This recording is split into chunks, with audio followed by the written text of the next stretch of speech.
What's going on, MMA fans? I'm back to do my MMA Corner number 6 video, going over 3 topics that were sent to me. First topic that was sent to me was from Joel and Nell, and I apologize ahead of time if I butchered your name, your YouTube username, but wanted me to talk about Brock Lesnar's future in the sport of MMA. You know, Brock Lesnar is a legitimate wrestler. He's not just, some face from, pro wrestling, from the WWE. He had a legitimate wrestling base out of college, with Minnesota, with the Gophers, was a Division I wrestler, a champ. He was an All-American. I mean, the guy is no slouch as far as his wrestling game is concerned. First fight, of course, was with K1 Heroes, the USA, K1 Heroes USA card, and fighting Min-Soo Kim and beating him in less than a minute. Really didn't see what Lesnar had to offer. And then fighting Frank Mir and getting caught with the toe hold.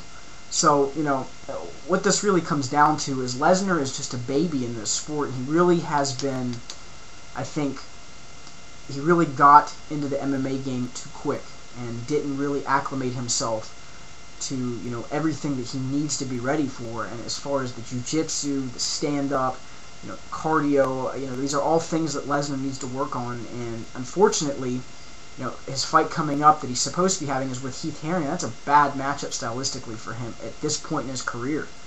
And even though he's under a contract with the UFC, if he continually loses, even though if he's a draw, UFC's probably going to cut him. So, Lesnar could legitimately become a top heavyweight. Question, just like with my Kimbo Slice video, is if and when. He's got to push himself, he's got to train, and it is going to take some time. And at this point right now, at this stage of his career, he has got, and this is very, very key, he has got to continuously work. And it's going to take a while, so we'll see what happens. B-Boy Bad Boy wanted me to talk about UK fighters in general, and, will they, impact the sport? Will they be top, tier guys? I mean, Michael Bisping is the biggest name out of British MMA. You hear the name Michael Bisping and you go, wow, that guy, he's from Britain, top tier guy. I mean, fought at light heavyweight, then moved down to middleweight. You got other guys like Paul Taylor, Jess Leodon, Terry Edom. I mean, there are legitimate guys that are good mixed martial artists from the UK. The problem that I see, is that right now that the talent pool that you have, are these guys going to be legitimate forces? Who knows? Right now, you've got guys like Paul Taylor, guys like Terry Edom, guys like Jess Leodon that probably won't reach the plateau, the top. But, you got to remember that UK, as far as the UK is concerned with MMA, it's still, brand new really to them. And it's still continuously growing. It's not even at its peak yet. And imagine here in a couple years that the talent base and the talent pool that you're going to have from that country and newer countries in general as far as MMA is concerned. I mean, you could see some really, really good top-tier fighters coming out of there. So I wouldn't be surprised. I think right now, the talent pool is a little bit less rich because it is newer there. But as soon as the mainstream acceptance really kicks in with the United Kingdom and you see more and more gyms pop up, more and more guys interested in the sport of MMA, and even women in the sport of MMA in the UK, you will see the talent pool start to grow. UFC Mans wanted me to talk about co-promotions and really what the benefit of them are, as far as Strikeforce and Elite XC doing co-promotions. But you've seen a lot of these bigger promotions like the IFL trying to get in way too quickly to the MMA scene and trying to be too big too quick and dying out. And you've got promotions like Affliction that even though they're a bigger, entity, they're getting money pumped into them, which a lot of these organizations don't have. And what separates them from, organizations like Adrenaline MMA, Strikeforce, Elite XC, Strikeforce, Elite XC, and even Adrenaline, they're co-promoting cards because they're smaller organizations. They're trying to get their names out there. They're trying to promote.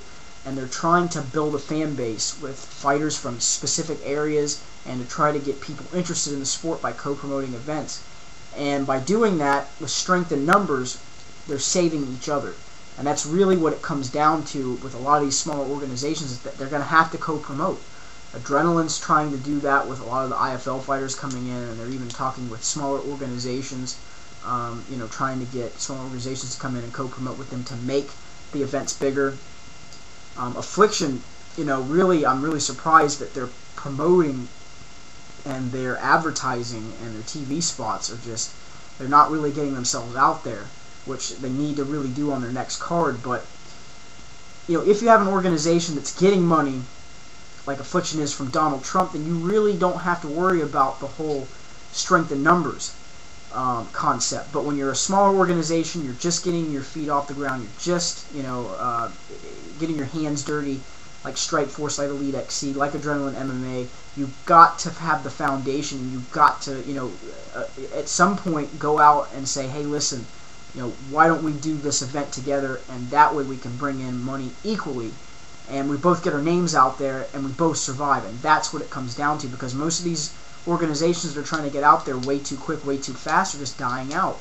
And Strikeforce and Elite XC, really are doing the right thing and getting their names out there first, and doing smaller shows and building a reputation, which is what you have to do. So thank you for the topics from all three of you. I appreciate the comments, whether they be constructive or negative.